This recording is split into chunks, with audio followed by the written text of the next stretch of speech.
কাঁঠাল ভাজা খেতেও যে এত মজার হয়, না খেলে আমি কখনো জানতেই পারতাম না। আসসালামু আলাইকুম viewers, welcome back to my miracle kitchen. কাঁঠাল ভাজা, আকর্ষণীয় করে বলতে গেলে কাঁঠাল ফ্রাই। কাঁঠালের ফ্রাইও যে খেতে এত মজার হয়, এটা যারা না খাইছে তারা কখনো বুঝতেই পারবে না। অনেকেই হয়তো ভাববে কাঁঠালের ফ্রাই এটা আবার কেমন জিনিস, এটা কেমন লাগে খেতে।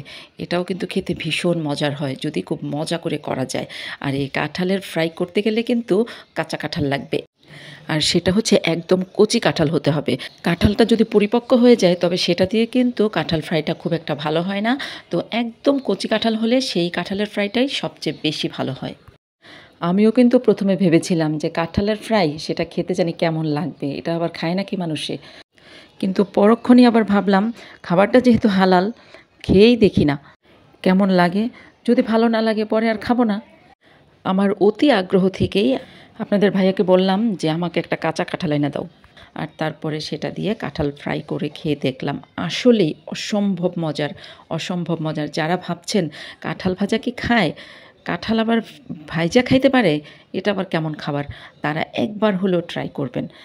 তাহলে চলুন কথা না বাড়িয়ে কাঁঠালের ফ্রাই রেসিপিটি দেখে নেই। তো কাঁঠালের ফ্রাই করার জন্য আমি এখানে একটা হাঁড়িতে একটু বেশি পরিমাণে পানি দিয়েছি। পানিটা বলক এসে গেছে, দিয়ে দিলাম অল্প পরিমাণে লবণ, আর তারপর দিয়ে দিলাম অল্প পরিমাণে হলুদের গুঁড়া। আর আমি কাঁঠালটাকে আগেই কেটে পরিষ্কার করে নিয়েছি, মানে ছিলে চামড়াটা ফেলে দিয়েছি একটু মোটা করে, আর মাঝখানে যে একটু বোকা থাকে মানে মোচা, সেই মোচাও কেটে ফেলে দিয়েছি। তারপর চাক চাক করে কেটে নিয়েছি, ধুয়ে পরিষ্কার করে নিয়েছি। এখন ওই লবণ আর হলুদ মেশানো পানিতে আমি কাঁঠালগুলো দিয়ে দিলাম। সিদ্ধ করব যতক্ষণ পর্যন্ত না এটা একদম নরম হয়ে যায়। কাঁঠাল কাটাটা কিন্তু একটু ঝামেলার ব্যাপার, যেহেতু এর মধ্যে অনেক কষ থাকে, আর কচি কাঁঠালের মধ্যে একটু বেশি কষ থাকে। তো এই কাঁঠালটা পরিষ্কার করার জন্য একটা বিশেষ পদ্ধতি অবলম্বন করতে হয়। তো এই কাঁঠাল পরিষ্কারের ভিডিও কিন্তু আমার চ্যানেলে আছে। এঁচোড়ের কোফতাকারি ভিডিওতে আমার কাঁঠাল কাটার সম্পূর্ণ অংশ আছে, আপনারা চাইলে দেখে নিতে পারেন। আমি ডিসক্রিপশন বক্সে এর লিঙ্ক দিয়ে দেব। প্রায় 15 থেকে 20 মিনিট সিদ্ধ করার পর ঢাকনাটা তুলে নিলাম। একটা কাঠি দিয়ে চেক করে নিলাম কেমন সিদ্ধ হয়েছে। তো পুরোপুরি সিদ্ধ হয়ে গেছে। আমি এখন চুলা থেকে নামিয়ে পানিটা ছেঁকে নিলাম, আর এগুলো ঠান্ডা হওয়ার জন্য রেখে দিলাম। এই ফাঁকে আমি একটা মশলা তৈরি করব। মশলা তৈরি করার জন্য একটা ছোট বাটি নিয়েছি, আর এখন এর মধ্যে আমি কিছু মশলা দিব। এখানে লবণ, গোলমরিচের গুঁড়া, গরম মশলার গুঁড়া, লাল মরিচের গুঁড়া, হলুদের গুঁড়া, ধনে গুঁড়া, জিরা গুঁড়া, আর সাথে আপনারা ইচ্ছে করলে একটু কাবাব মশলা দিতে পারেন। আমার হাতের কাছে ছিল না বিধায় আমি দিতে পারি নাই। আর তারপর এখানে 1 পিস লেবুর রস দিয়ে দিলাম।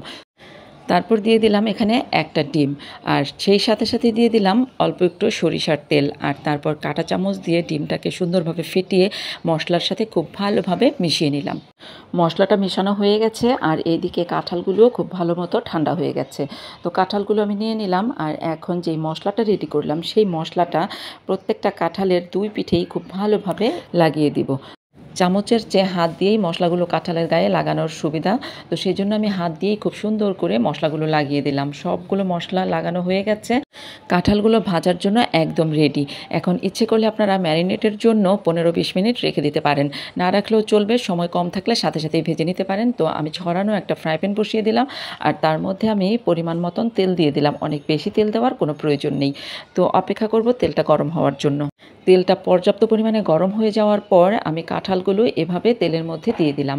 আর চুলার আগুন কিন্তু অনেক বেশি বাড়ানো যাবে না, না হলে কিন্তু কাঁঠালের উপরটা পুড়ে যাবে, আপনার ভিতরটা খুব সুন্দর করে ভাজা হবে না, কুক হবে না।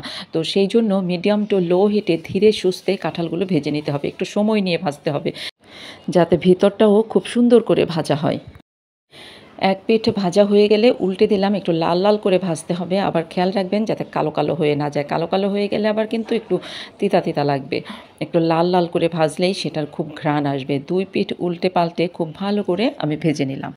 প্রথম ব্যাচের কাঁঠালগুলো আমি একটা একটা করে তুলে নিলাম। দ্বিতীয় ব্যাচও আমি ঠিক একই পদ্ধতিতে খুব সুন্দর করে লাল লাল করে ভেজে তুলে নিয়েছি। তো সবগুলোই আমার ভাজা হয়ে গেছে। এখন আমি একটা সার্ভিং প্লেটে আপনাদেরকে নিয়ে দেখাচ্ছি। দেখুন যে কাঁঠালগুলো কত সুন্দর লাগছে দেখতে।